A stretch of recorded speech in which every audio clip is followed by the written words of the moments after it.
Student, इससे पिछले video में हमने एडिशन ऑफ H2 पढ़ा था और उसमें भी हमने दो पढ़ लिए थे, एक Hg की प्रेजेंस में और एक HBO में। HBO में लास्ट अपन ने पढ़ा था Hg plus H2 dilute H2SO4 के साथ करोगे तो यहाँ पर तो मार्कोनियोव रूल के हिसाब से कीटोन बनेगा या एंटी मार्कोनियोव के हिसाब से एल्डिहाइड बनेगा। उसके आगे एक क्वेश्चन और है कि BD3THF H2O2OH मतलब बेसिक मीडियम में हाइड्रोलाइसिस हमें करवाना है, पी प्रोडक्ट बनेगा, उसके बारे में इनकरेक्ट क्या है।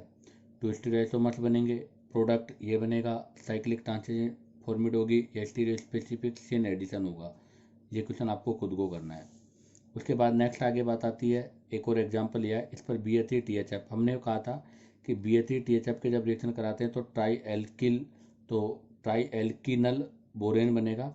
अब अगर इसका हम बेसिक मीडियम में ऑक्सीडेशन कराते तब तो प्रोडक्ट आपका अल्कोहल होता जो कि टोटोमेरिज्म से एल्डिहाइड में या कीटोन में कन्वर्ट हो जाता।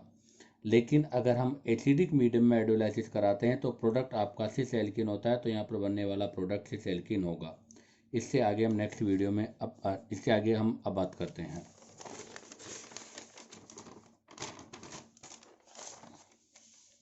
हाँ, आज का हमारा पोर्शन है एडिशन ऑफ X2 हैलोजिनेशन।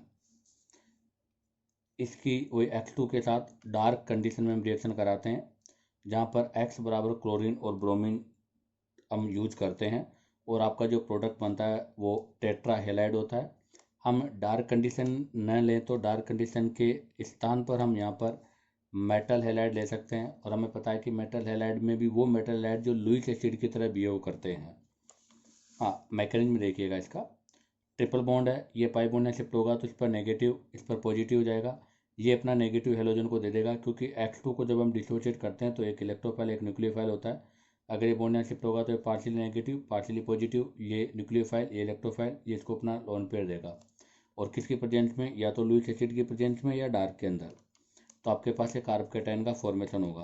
हालांकि ये बनने वाला इंटरमीडिएट स्टेबल नहीं होता क्योंकि कार्बन के पास पॉजिटिव चार्ज है अर्थात 6 इलेक्ट्रॉन है इसके आउटर मोड शेल में। अगर इसके आउटर मोड शेल में 6 इलेक्ट्रॉन है तो इसकी स्टेबिलिटी कम है। स्टेबिलिटी कम होने के कारण हेलोजन अपने लोन पेयर को तुरंत कार्बन को देकर एक साइक्लिक रिंग बना लेता है। इसको साइक्लिक हेलोनियम आयन बोलते हैं जो कि मोर स्टेबल है और इसके मोर स्टेबल होने का रीजन है इसका ऑक्टेट कंप्लीट है। अब आता है step number 2। Step number second में वापस X2 का हम अटैक कराते हैं तो ये आपके टेट्रा हेलाइड में कन्वर्ट हो जाता है। अब आते हैं इसके कुछ की पॉइंट। की पॉइंट्स में ध्यान रखना। पहला की पॉइंट, अकर इन डार्क। मैंने कहा था कि ये रिएक्शन डार्क में होती है। डार्क के अलावा ये reaction in presence of Lewis acid की प्रेजेंस में भी होती है जो कि हम FeCl3 यूज कर सकते हैं, SnCl2 यूज कर सकते हैं और ZnCl2 को भी यूज कर सकते हैं।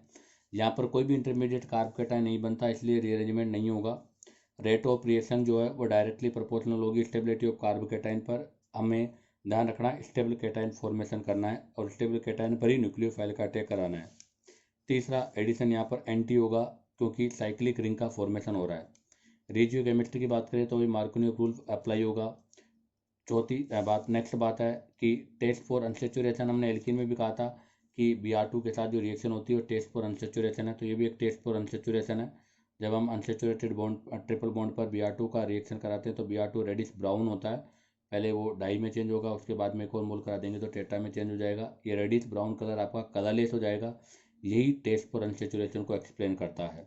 नेक्स्ट आता है रिएक्टिविटी ऑर्डर ऑफ हेलोजन। तो सबसे ज़्यादा Cl2 Br2I2 F2 की रिएक्टिविटी नहीं है क्योंकि F2 में F पर पॉजिटिव चार्ज पॉसिबल नहीं है, अतः वह इलेक्ट्रोफाइल की तरह रिएक्शन नहीं कर सकता। हाँ, अब हम नेक्स्ट इसका मैकेनिज्म लेते हैं विद लुइस एसिड। अब की बार मैंने विद लुइस एसिड इसका मैकेनिज्म एग्जांपल लिया है RC triple bond CH Cl2। Lewis acid लिया है मैंने FeCl3। अब अगर हम लुइस एसिड को लेते हैं तो हमें पता है कि लुइस एसिड इलेक्ट्रॉन डेफिशिएंट होते हैं और इन्हें इलेक्ट्रॉन की रिक्वायर्ड होती है। तो जैसे इस बॉन्ड का क्लीवेज होगा ये बॉन्ड शिफ्ट होगा, ये नेगेटिव हो जाएगा तो लुइस एसिड नेगेटिव वाले को अपने पास रखेगा तो FeCl4 Cl+ में चेंज हो जाएगा। Cl+ यहाँ इलेक्ट्रोफाइल की तरह बिहेव करेगा और FeCl4 यहाँ पर बेटा न्यूक्लियोफाइल की तरह बिहेव करेगा।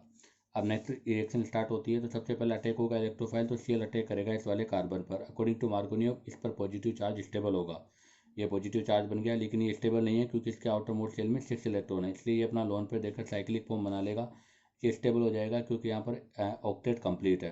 उसके बाद में Cl माइनस न्यूक्लियोफाइल है, ये न्यूक्लियोफाइल इस पर अपोजिट अटैक करेगा, एंटी एडिशन होगा और आपका ये डाई हेलाइड का फॉर्मेशन हो जाएगा। स्टेप नंबर सेकंड में वापस ये रिएक्शन कराएंगे तो अब ये डबल बॉन्ड हट जाएगा, एक क्लोरीन यहाँ पर, एक और यहाँ पर टेट्रा फॉर्मेशन हो जाएगा। अब आता है नेक्स्ट एल्काइन।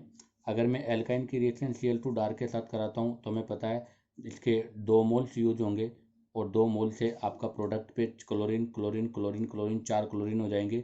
इसको हम एसिटिलीन टेट्रा क्लोराइड भी बोलते हैं। इसका कॉमन नेम वेस्ट्रोन या परक्लीन है। इसके अलावा IUPAC नेम की बात करें तो 1122 टेट्रा क्लोरो इथेन होता है। अगर इसका हम बेसिक मीडियम कैल्शियम हाइड्रोक्साइड के साथ रिएक्शन कराते हैं तो HCl हाइड्रोक्लोरिक एसिड बाहर हो जाता है, ये बेस ये एसिड न्यूट्रलाइज हो जाते हैं और आपका प्रोडक्ट ट्राइक्लीन बन जाता है, जिसको हम वेस्ट्रोसोल बोलते हैं, जो कि ट्राइक्लोरो इथिलीन है।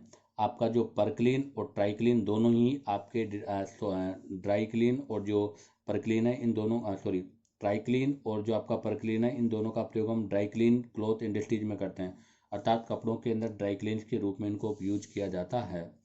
ये 2 स्पेशल रिएक्शन है, ये हमें डायरेक्ट याद रखनी है कि अगर एसिटिलीन की Br2 प्लस वाटर के साथ रिएक्शन कराएंगे तो आपका प्रोडक्ट जेम या विस, तो ये बनेगा आपका फिश डाई हेलाइड बनेगा। और अगर एसिटिलीन की Br2 लिक्विड के साथ कराएंगे तो ट्रिपल बॉन्ड खत्म हो जाएगा और 4 ब्रोमीन अर्थात टेट्रा आपका प्रोडक्ट बनेगा। ये दोनों रिएक्शन स्पेशल केस है, हमें डायरेक्ट याद रखनी है। ऐसे एक और एग्जांपल लिया मैंने, किसी ट्रिपल बॉन्ड CH पर Br2 प्लस वाटर का रिएक्शन कराया। याद रखिए वो एसिटिलीन के साथ केस था, अब एसिटिलीन नहीं है। तो अगर मैं Br2 प्लस वाटर लूँगा तो हमें पता है, अब इसके नेक्स्ट आगे रिएक्शन भी पढ़ेंगे अब यही। Br2 प्लस वाटर हमने एल्कीन में भी बताया था कि जब हेलोजन के साथ वाटर को हम लेते हैं तो HOX फॉर्मेशन होता है। तो Br2 प्लस वाटर के साथ रिएक्शन कराएंगे तो HOBr बनेगा, जो कि 1 मोल अगर मैं इसका यूज करूँगा तो आपको पता है HOBr में से Br इलेक्ट्रोफाइल है, OH माइनस न्यूक्लियोफाइल है, मार्कोनी के हिसाब से OH अंदर लगेगा, OH यहाँ लगेगा, Br यहाँ लगेगा। ये अनस्टेबल है, इनोल है, इसलिए टोटोमेरिज्म करके आपका ये बना देगा। लेकिन अगर मैं इसको एक्सेसिज में ले लूँगा तो ये आगे की फर्दर रिएक्शन करेगा, यहाँ पर OH लगेगा, इस पर Br लगेगा और इस तरह का प्रोडक्ट बन जाएगा। इन दोनों में से इसकी स्टेबिलिटी ज़्यादा है, इसकी स्टेबिलिटी कम है। क्यों? क्योंकि ये हाइड्रोजन लेस एसिडिक है और ये हाइड्रोजन मोर एसिडिक है, क्योंकि इस पर 2 माइनस आई लग रहे हैं।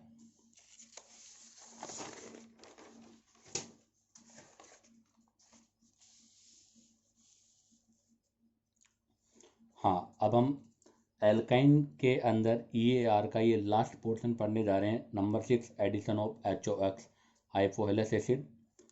RC triple bond C HOX पे जब हम रिएक्शन कराएंगे तो HOX को डिसोसिएट करेंगे, तो हमने पहले ही कह दिया था कि HOX में OH न्यूक्लियोफाइल है, X इलेक्ट्रोफाइल है, तो आप यहाँ पर X इलेक्ट्रोफाइल हो गया। जैसे पाई बॉन्ड एक्सेप्ट होगा इस पर नेगेटिव जाएगा, ये अपना पाई इसको दे देगा, आपका ये बन जाएगा। अब आप देखो ये इंटरमीडिएट स्टेबल नहीं है क्योंकि कार्बन के आउटर मोस्ट शेल में 6 इलेक्ट्रॉन है, इसका ऑक्टेट कंप्लीट नहीं है, इनकम्प्लीट ऑक्टेट की वजह से इनस्टेबल है, इसलिए अपना क्लोरीन जो लोन पेयर है वो इसको दे देगा और यहाँ से लोन पेयर देकर साइक्लिक हेलोनियम आयन बना लेगा। ये इसका स्लो रेडियस स्टेप है। अब आती है बात नेक्स्ट न्यूक्लियोफाइल अकॉर्डिंग टू मार्कोनियो, और एंटी एडिशन होगा क्योंकि आपका न्यूक्लियोफाइल नीचे से अटैक नहीं कर सकता क्योंकि नीचे की तरफ रिंग बन गई, तो ये आपका OH ऊपर से अटैक करेगा, एंटी एडिशन हो गया, आपका प्रोडक्ट इनोल बन जाएगा जो कि अनस्टेबल है।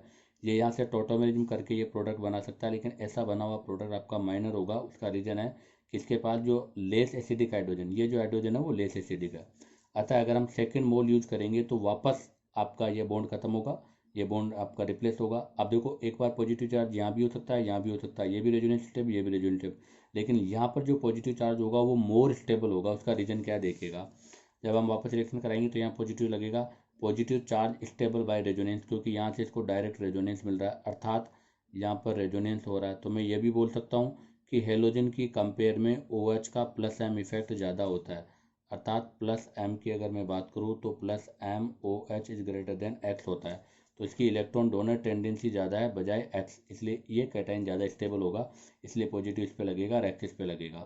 अब आपका यहाँ से न्यूक्लियोफाइल अटैक करेगा OH माइनस, तो ये आपका मतलब एक ही कार्बन पर 2 H है जो कि अनस्टेबल है, इसलिए यहाँ से वाटर मोलिक्यूल्स बाहर हो जाएगा और आपका प्रोडक्ट जो होगा alpha alpha die hello carbonyl compound बनेगा, जो कि मेजर प्रोडक्ट आपका होगा।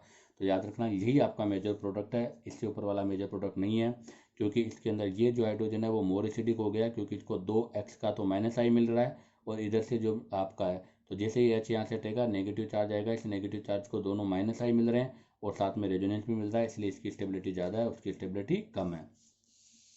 अब आते हैं इसके कुछ की पॉइंट। पहले की पॉइंट में मैं बात करूँ तो इंटरमीडिएट साइक्लिक हेलोनियम आयन बनेगा, जो कि मैंने देखा था RDC स्टेप में। यहाँ कोई कार्ब कैटायन नहीं बन रहा नॉर्मल, इसलिए नो रीअरेंजमेंट होगा।